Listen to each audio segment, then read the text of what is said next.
akan memaknai kalimat-kalimat yang sering Anda baca ketika sholat. Di sholat saat ada itidal ngendikan apa? Rabbana lakal hamdu. Ayo dibaca. Mil'us samawati wa mil'ul ardi wa mil'u ma syi'ta min syai'im ba'du. Sama nani secara tradisi pesantren. Rabbana do pangeran kita. Laka iku kaduwe panjenengan alhamdulillah segala puji. Engkau punya segala puji. Mil'us samawati, yang pujian itu memenuhi langit. Tentu langit itu penuh dengan pujian. Semua malaikat bertasbih, bertahmid. Karena malaikat tidak ada yang kerja di pabrik, itu tasbih terus gitu. Gak ada yang nyari uang, gak ada yang cari won ya. Kalau di sini gak kiainya aja nyari uang.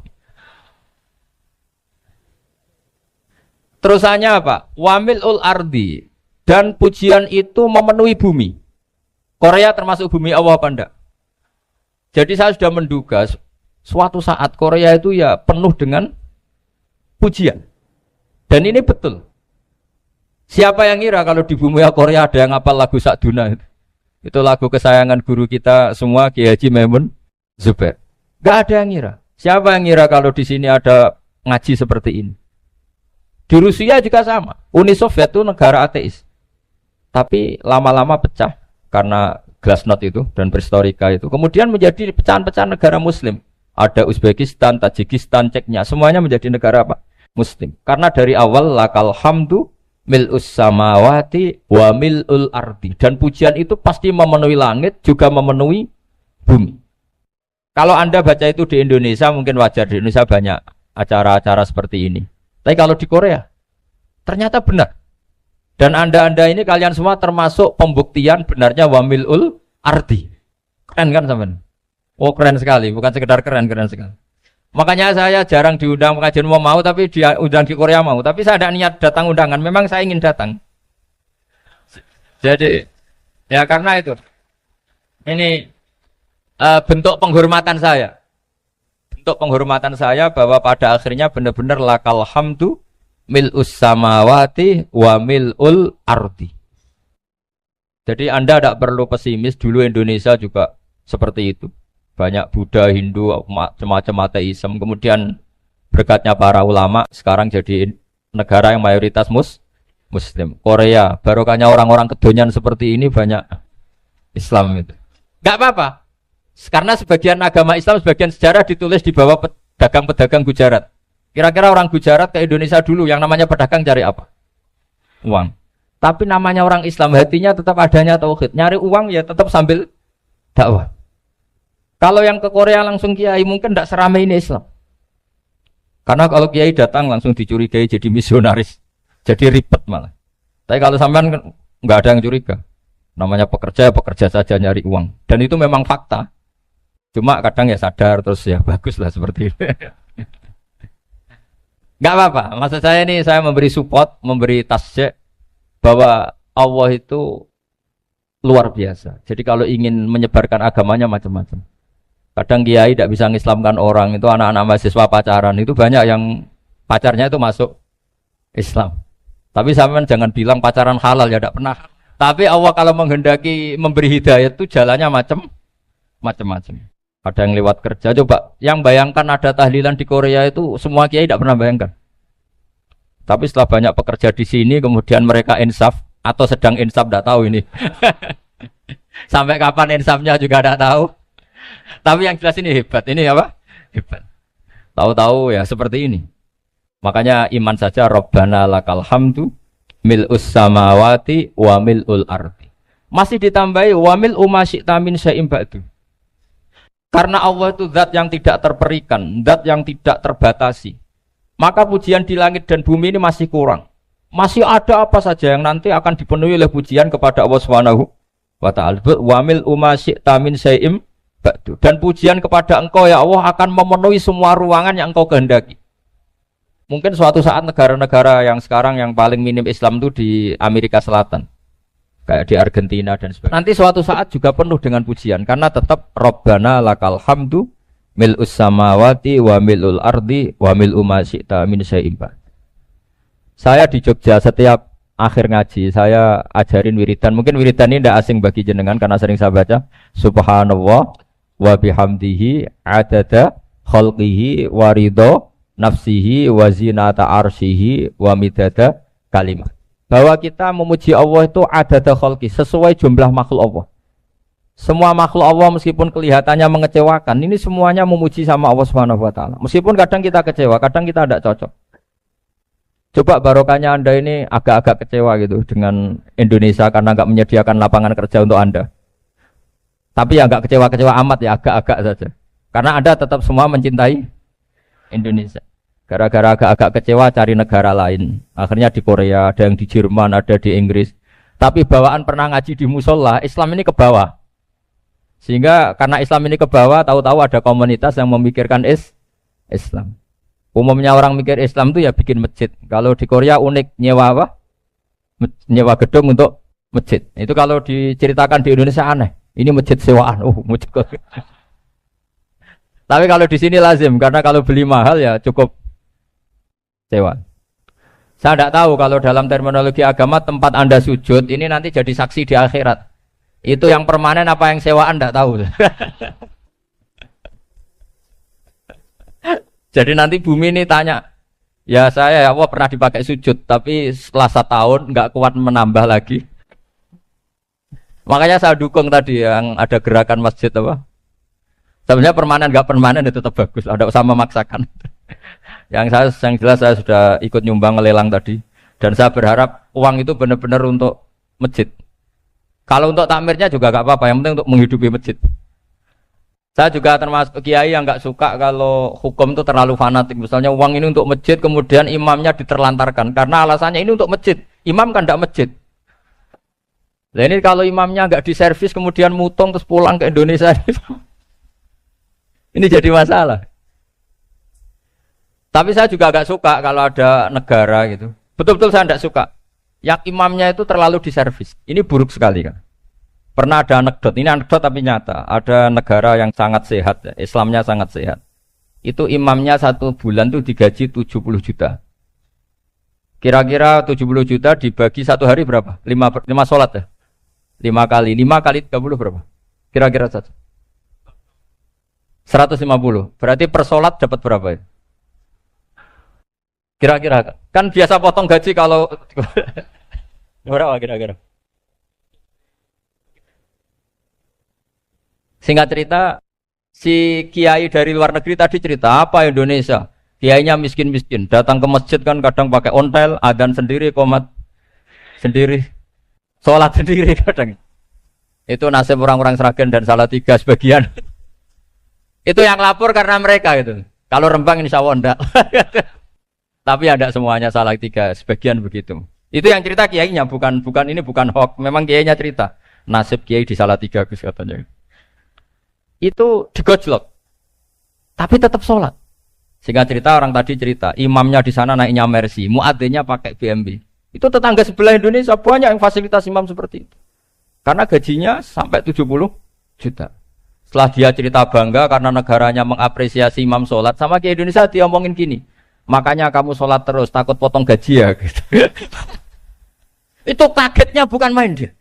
Dikira itu satu sifat kelebihan negaranya, ternyata buruk sekali karena imam sholat karena takut potongan gaji. Akhirnya ke Indonesia bangga, alhamdulillah kita sholat tanpa gaji. Dan tetap sholat. Keren mana yang digaji sama Anda? Ini yang di atas ini banyak calon imam itu. Tak keren mana imam yang digaji sama Anda? Keren yang enggak. Tapi kalau pertanyaannya dibalik, keren mana jamaah yang peduli imamnya sama yang enggak peduli? Jadi jawabannya harus tetap seperti itu. Imamnya keren yang ikhlas. Tapi jamaahnya keren yang peduli imamnya. Jelas ini ya fatwa saya ya. Gimana? Imamnya baik yang ikhlas, tapi jamaahnya baik yang peduli nasib. Nah, tapi sekali imam dari awal gak ikhlas itu harus di PHK. Itu bahaya bagi agama kalau awalnya sudah ada ikhlas. Karena nanti setelah habis subuh terus dihitung. Wong setahu saya sholat terus kok kenapa gajinya tinggal segini? Ya, setahu saya sholat terus kok gajinya tinggal segini. Terus nanti takmirnya bilang kemarin duhur Pak Yai ndak ngimamin. Kemarin asar ndak ngimamin. Terus dihitung. Bisa enggak agama akan berjalan seperti itu? Enggak kan? Ya makanya pertanyaannya tadi, suka atau punya imam ikhlas? Suka. Tapi imamnya juga suka kalau jamaahnya peduli. Ini penting saya utarakan karena agama itu beda. Agama ini diurus oleh Allah Subhanahu. Jadi kita mengerahkan pemikiran itu bukan karena kita akan menyelamatkan agama ini, tidak. Agama ini diselamatkan oleh Allah Subhanahu wa taala. Coba kayak apa Uni Soviet kuatnya itu. Mengkooptasi supaya orang semuanya ateis, semuanya komunis. Itu 100 tahun Uni Soviet begitu. Tapi orang-orang Uzbek, Ceknya, Tajikistan tetap ngajari anak-anaknya tauhid. Itu ada yang cerita itu sampai mengajarkan tauhid itu di bawah tanah, di basement. Tapi Allah menghendaki Rusia itu Uni Soviet jatuh. Ketika jatuh, negara-negara ini langsung menjadi negara Islam, yaitu Uzbek, Tajikistan, Ceknya. Mungkin enggak mereka langsung menjadi negara Islam, andai kan saat menjadi Uni Soviet benar-benar menjadi ateis. Enggak mungkin kan? Karena saat dikooptasi Uni Soviet, akidah mereka tetap tauhid. Cuma enggak berani muncul. Artinya apa? Uni Soviet enggak bisa menghabisi Islam. Kurang kerennya Uni Soviet zaman itu. Bisa enggak menghabisi Islam? Enggak bisa. Donald Trump dulu termasuk Islamfobia. Tapi setelah dia anti-Islam, malah orang Amerika demo supaya memperhatikan Islam. Enggak bisa. Makanya Korea pun enggak bisa menghabisi Islam. Kalau sampean menghabisi Islamnya sendiri bisa. Karena terus gak mau sholat, gak mau zakat itu sampai, tapi sampean tok yang Islamnya habis, Islam tetap baik-baik saja. Makanya ini penting saya utarakan supaya kamu pede bahwa agama ini pernah dibawa orang yang pedagang. Ya soal ada sebagian pendakwah yang ikhlas ya banyak, tapi sejarah yang gampang kita lihat adalah Islam itu dibawa oleh apa? Pedagang Gujarat, pedagang India. Enggak apa-apa, sejarah itu meskipun sebagian menentang enggak apa-apa, tapi sejarah itu tetap ada. Pasti sebagiannya memang seperti itu. Dan itu enggak masalah. Saya ulang lagi, itu enggak masalah. Coba dulu pemain bola kalau di Inggris itu kalau mau sholat susahnya bukan main. Apalagi kalau mau puasa. Kalau di sini kerja puasa katanya mati lu kalau apa? Puasa. Kalau mau sholat katanya dicari mana ini berhalanya kok. Kata orang-orang ateis kan gitu, dicarikan patungnya. Kali ini sholat kok enggak ada patungnya, ini gimana ini. Ya ngalamin gitu. Tapi Allah Maha Kuasa. Banyak investor mana itu Dubai atau Qatar yang tertarik investasi di dunia bola. Kayak Sulaiman Al-Fahim makanya beli Manchester City. Itu sekarang pelatihnya negara orang sholat gak berani. Bahkan di tengah stadion dibangunkan masjid. Kalau sampai daftar jadi muadzin bisa. Apa nyanyi Sakduna di sana juga bisa. Dulu Aljazair bencinya bukan main. Apa Perancis sama orang Islam itu bencinya bukan main. Barokahnya Zidane pemain bola dan juara dunia. Terus Zidane turunan Aljazair. Akhirnya orang Perancis itu mencintai Islam. Itu barokahnya sepak bola. Allah punya sekian cara untuk mengenalkan Islam. Di Perancis dikenalkan lewat pemain sepak bola. Nah di Korea ini yang agak unik. Dikenalkan lewat pecinta wow. Saya jamin ini tidak apa-apa, sudah tidak apa-apa, sudah aman, pokoknya aman. Saya jamin aman. Pokoknya alhamdulillahilladzi hadana lihada wa ma kunna linahtadiya laula an hada. Karena agama ini dibawa oleh Allah Subhanahu wa taala, yang menjaga juga Allah Subhanahu wa taala. Sama tidak usah khawatir. Kalau ada kelompok tertentu yang mengkhawatirkan Islam, sekarang Islam bahaya gini-gini, itu kurang rojak, itu kurang optimis itu. Harapannya sama Allah tipis, harus ngaji lagi. Agama ini limangka nayarjuwa hawal yaumal akhir. Agama ini bagi yang terus-menerus berpengharapan kepada Allah Subhanahu wa taala. Agama ini limangka nayarjuwa, coba bahasa Arabnya roja yarju rojaan. Maknanya harapan. Jadi agama ini bagi yang selalu berpengharapan, bukan yang pesimis, bukan yang hati kecil, apalagi yang tukang putus asa. Coba agama ini begitu luar biasa dibawa orang yang macam-macam. Tadi di Perancis itu dibawa oleh pemain apa? Bola. Ada masjid di Inggris itu ya dibawa mahasiswa-mahasiswa itu yang dulu sebagian yang nggak pernah ngaji, setelah di Inggris bikin komunitas pengajian. Di Korea dibawa di pecinta apa? Tapi lama-lama cinta Tuhan. Karena ya memang sebenarnya sudah cinta Tuhan. Cuma ya cara cinta ini nunggu punya uang ah. Ya sudah, alhamdulillah seperti ini sudah luar biasa sudah. Insya Allah diterima oleh Allah Subhanahu wa taala. Saya selalu berharap Semoga ini tetap satu bukti bahwa Allah itu harus kita sembah di mana-mana. Karena tadi Allah akan selalu Rabbana lakal hamdu mil'us samawati wa mil'ul ardi wa mil'u ma syi'ta min syai'in ba'du. Bahwa pujian kepada Allah akan selalu memenuhi langit dan memenuhi bumi. Bumi Korea termasuk buminya Allah. Makanya pegangan yang saya minta sama pengurus untuk di-share adalah Dawai Rasulullah Shallallahu Alaihi Wasallam. Mungkin nanti panitia harus mengeser itu. Ini Musnad Ahmad, riwayat dari Imam Ahmad. Al-Bilad, Biladullah. Sudah punya? Nanti di-share ya, yang itu. Al-Biladu, Biladullah. Bahwa negara hakikatnya adalah negara Allah. Wal ibad, ibadullah. Semua hamba hakikatnya adalah hamba. Di hadis itu, fahaitsuma asabta khairan fa'akim. Kapan saja kamu menemukan kebaikan di tempat Anda berdomisili, fa'akim. Kamu tidak apa-apa di sini. Kamu di sini dapat uang, dapat masjid, dapat sewa masjid. Tidak tahu sewa apa permanen, pokoknya itu bagus gitu. Buminya dirayu. Bumi meskipun ini enggak permanen, tapi tetap jadi saksi loh ya. Harus ada kompromi ini. Karena kalau dengar orang Indonesia jadi aneh, masjid kok nyewoi. Tapi aneh di Indonesia, ada aneh di sini. Sampean tenang saja. Tentu malaikat pencatat di sini juga sudah tahu kalau sebagian masjid itu sewaan. Jadi ya ada eskal-eskal amat lah, sudah. Enggak janggal-janggal amat karena kondisional Jadi saya nanti minta panitia supaya mengeser tadi hadis riwayat siapa? Imam Ahmad bin Hambal yang diriwayatkan oleh salah satu minal asyrah al-mubasysyirina bil jannah yaitu Zubair bin Awam. Nabi ngendikan al-biladu biladullah. Negara mana saja adalah negara Allah. Wal ibad ibadullah. Semua hamba adalah hambanya Allah. Fahaitsuma asabta khairan, di mana saja kamu mendapatkan kebaikan, fa'akim. Kamu tidak apa-apa berdomisili di sini.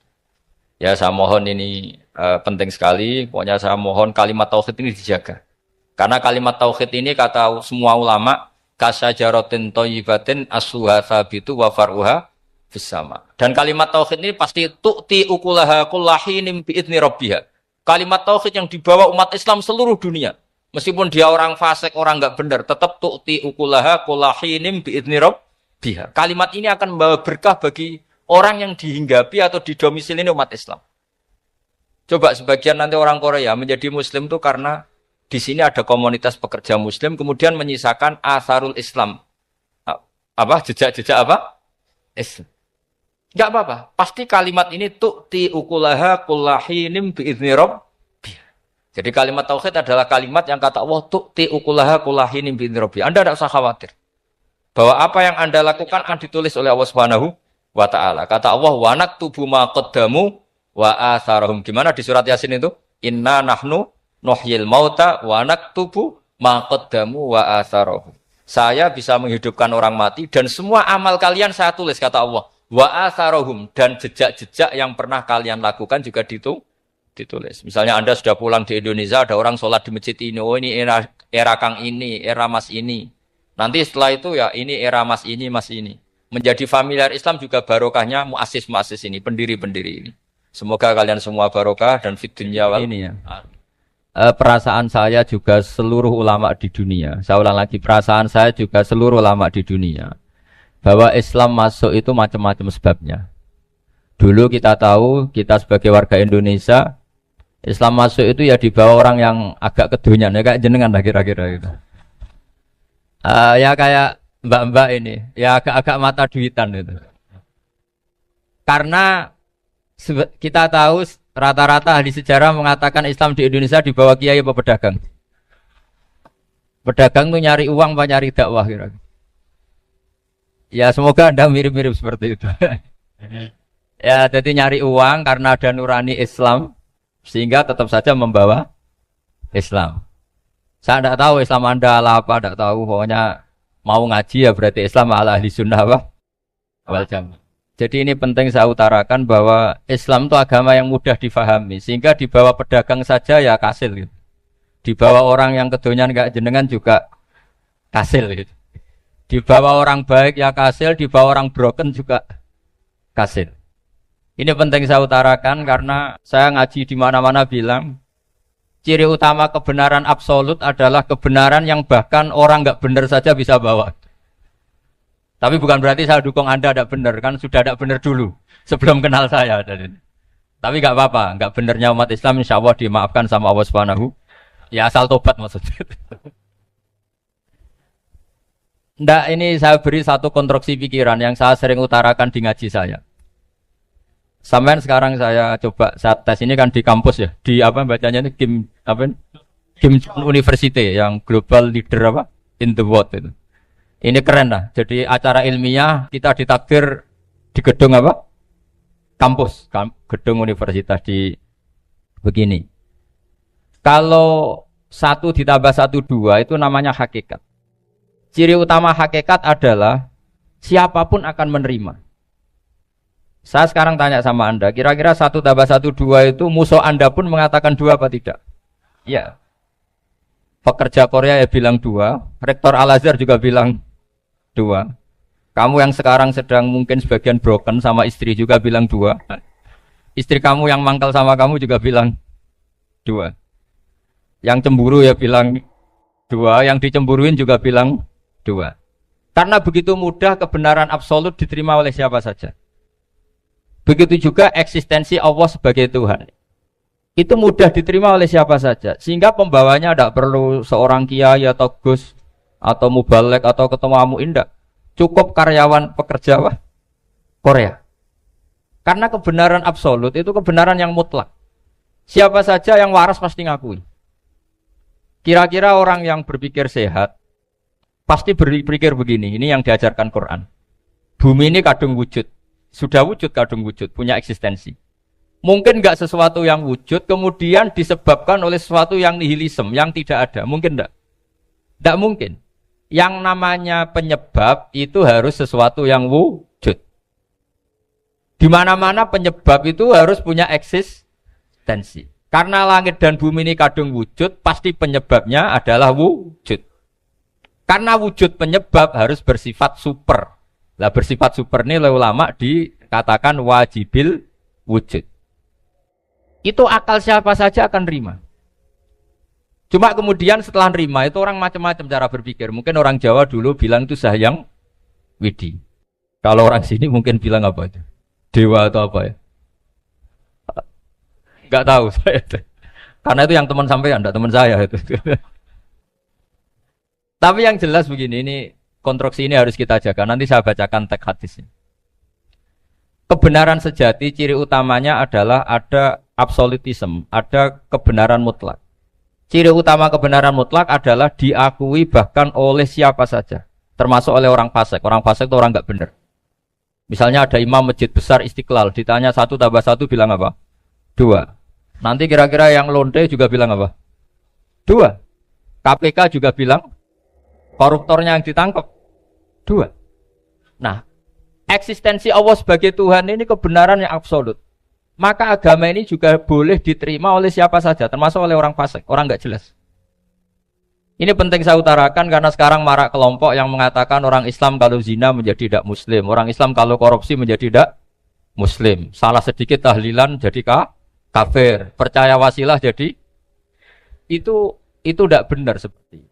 Karena kebenaran eksistensi itu kebenaran yang enggak bisa diganggu gugat. Seperti Anda ini kan warga Indonesia. KPK ya warga Indonesia, koruptornya juga warga. Apa setelah dia korupsi lalu tidak warga Indonesia? Tetap warga. Orang yang meyakini kalimat tauhid setelah dia salah apa terus tidak ya tauhid? Kan tetap ya. Maka dia tetap Islam. Ini penting saya utarakan. Kalau seorang warga Indonesia yang koruptor yang macam-macam saja tetap warga Indonesia, padahal banyak kesalahan. Karena status warga Indonesia adalah status yang permanen. Begitu juga status Muslim adalah permanen bagi siapa saja yang melafadzkan La ilaha illallah Muhammadur Rasulullah. Kita tidak bisa mengkafir-kafir mereka. Itu juga yang sering dipesankan dan jadi ciri khas ulama ahli sunnah wal jamaah, tidak mengkafirkan orang Islam meskipun melakukan dosa besar.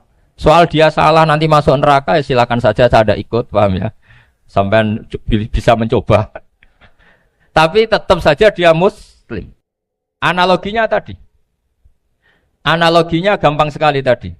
Orang Indonesia yang salah itu tidak akan merubah statusnya sebagai warga Indonesia. Karena ya memang dia berstatus warga Indonesia. Orang Islam yang sudah melafadzkan syahadat maka menjadi muslim. Saya di mana-mana berkampanye, berfatwa. Orang kafir yang 70 tahun kafir, sekali melafadzkan kalimat tauhid, itu menjadi muslim apa tetap kafir? Muslim. Masa kita yang Islam terus, yang kalimat tahlil la ilaha illallah kemudian menjadi kafir karena kalimat itu? Itu faham aneh apa aneh? Wong yang kafir saja menjadi muslim karena kalimat tauhid, yang Islam menjadi kafir juga karena kalimat. Ini ngajak apa-apaan? Ya ngajak goblok-goblokan, kira-kira kan gitu. Ini penting saya utarakan karena ini penting. Nah, setelah kamu yakin tauhid, ciri utama tauhid itu apa? Menstatuskan sesuatu sebagaimana hakikatnya. Misalnya bumi Korea, ini statusnya tetap buminya Allah. Maka dari awal saya husnudzon sekali sama Allah Subhanahu wa taala bahwa suatu saat di bumi mana saja itu ada tahlil. Enggak ngira kan ada ateis di sini, bumi ateis kemudian ada tahlil, ada sakduna, ada macam-macam. Ini penting, jadi saya mensupport Anda, mensupport kalian semua bahwa agama ini akan diurus oleh Allah Subhanahu wa taala. Makanya Sayyidina Umar radhiyallahu anhu kalau disuruh mikir agama itu tidak mau. Tidak mau betul. Ketika Umar jadi khalifah itu puncak keemasan masa Islam. Semuanya stabil, semuanya hebat. Sampai Irak, Iran zaman itu Persia masih semuanya, Mesir, itu semuanya ikut Islam. Ketika Islam pada puncaknya, yang dikhawatirkan oleh masyarakat adalah begini, lalu setelah Umar itu bagaimana? Islam setelah dipimpin orang yang tangguh, yang kuat, yang waroi, yang zuhud. Lalu setelah Umar itu gimana? Tapi Umar disuruh mikir gak mau. Sampai setiap Abdullah bin Umar jalan-jalan di kampung-kampung itu abahnya dianggap pecundang. Tahu sampean pecundang? Orang yang gak tanggung jawab. Karena orang-orang bilang gini, ya Abdullah bin Umar, bagaimana pendapat Anda kalau ada penggembala kambing di tengah hutan atau di tengah padang rumput, kemudian dia ninggal gelanggang kambingnya. Kamu anggap penggembala ini gimana? Wah itu penggembala yang dolim itu. Pasti kalau kambing ditinggal ya kacau. Apalagi ini ummatur Rasulullah Shallallahu Alaihi Wasallam. Ini abah kamu tidak pernah wasiat, tidak pernah ngatur suksesi. Lalu Islam setelah dia bagaimana? Suruh dia ngomong penggantinya siapa? Karena beliau sudah sepuh, harus ada suksesi. Akhirnya Abdullah bin Umar lapor ke Umar. Ini gimana abah orang mengkomplain begini. Apa kata Umar? Agama itu beda dengan kambing katanya.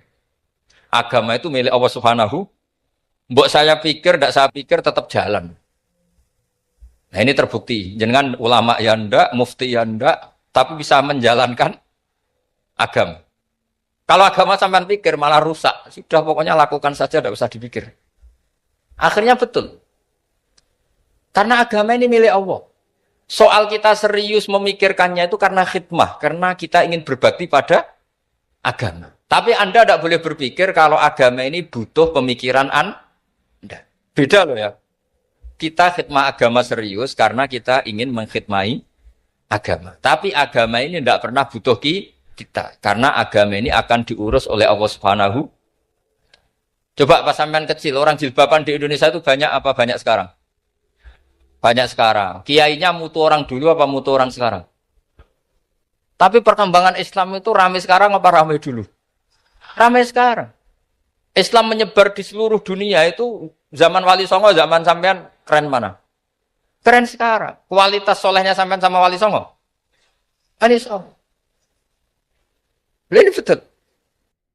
Karena agama ini diurus oleh Allah Subhanahu. Sayyidina Umar, agama ini innallaha ta'ala yahfadzu dinah. Innallaha ta'ala la yudhi'u khilafatahu waladina. Allah itu tidak akan menyia-nyiakan agamanya. Ini terbukti. Agama ini pernah dipimpin orang terbaik di dunia, yaitu Rasulullah Shallallahu Alaihi Wasallam.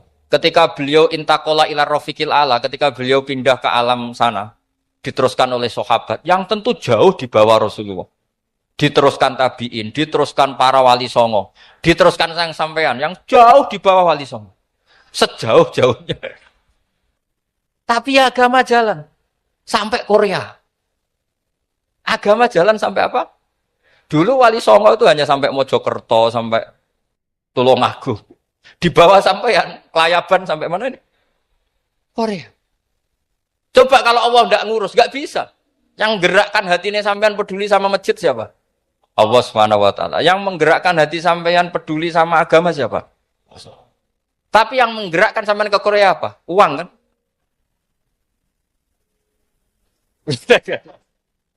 Enggak, enggak apa-apa, jujur saja, jujur ya, santai aja.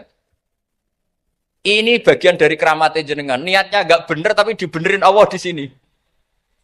Dari awal niatnya kan uang gitu. Tapi setelah di Korea dibenerin Allah. Mbok ingat agama gitu. Keren kan?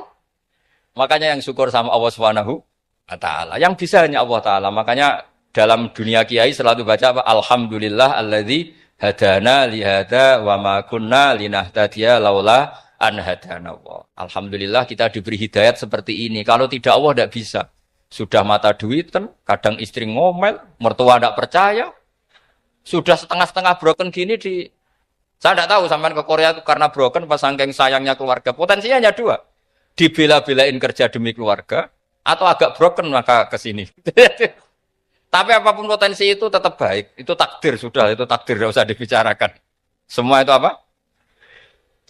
Karena orang kalau sedang rukun ya tidak mau tukaran, kalau sedang tukaran ya tidak mau rukun. Itu sudah semuanya takdir.